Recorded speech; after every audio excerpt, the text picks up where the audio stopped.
Jom tengok soalan ni. Soalan ini dari SPM 2022 kertas 1 soalan 7. So tajuk dia adalah sukatan membulat. Okay. So dia beritahu kami raja menunjukkan sektor AOB dan sektor COC lah.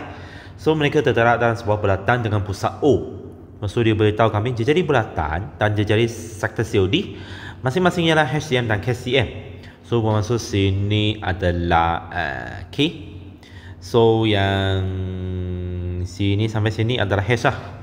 So panjang lengkung CP dan panjang lengkung PD adalah sama. Okay. Lepas tu dia beritahu perimeter sektor minor AOB adalah ini. Okay. Luas kawasan borek adalah ni. Dia minta kami cari sudut COD dalam sebutan pi. Okay. So dia beri beri kami sudut major COD ialah 240. So sekarang dia nak kami cari sudut minor. Dia sekarang sepatutnya mouse minor dia tak beritahu. Okey. So bermaksud 360 tolak 260 sama 120.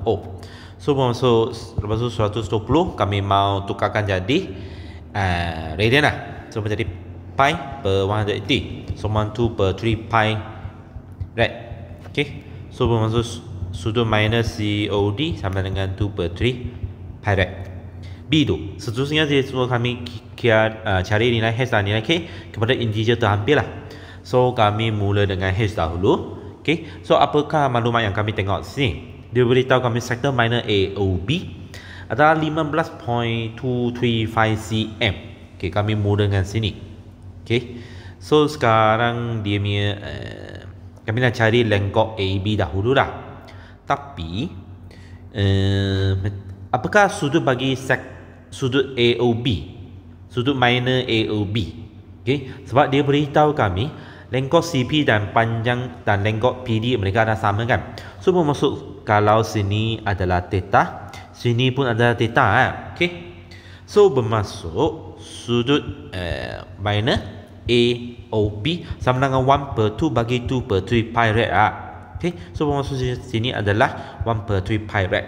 Okay. So sekarang kami nak buat persamaan perimeter sektor minor AOB. So bermaksud 2H bukan 2H ialah 2H. Okay. So lagi plus 1 per 3 masuk 3.142 masuk H sama dengan 15.235. Okay. Sebab sini pi kami guna ni lah. Okay.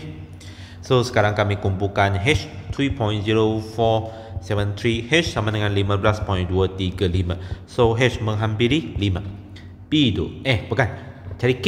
K kami tengok maklumat sini pula. Luas kawasan borek 8.376. Okay. So luas kawasan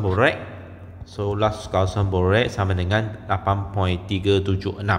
So dia adalah luas sektor minor AOB iaitu 1 per 2 lagi 5 square lagi sini adalah sudut dia adalah berapa sudut dia kami tengok 1 per 2 lepas tu bagi 2 per 3 lepas tu kami darab 3.14 to right sama dengan 1.0473. So sini kami guna ni.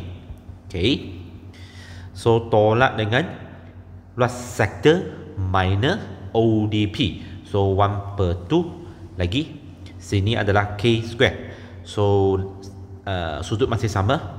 Okay. Sama dengan 8.376. Okay. So sama 13 point ini kami tolak dengan 0.5237 K square equal to 8.376.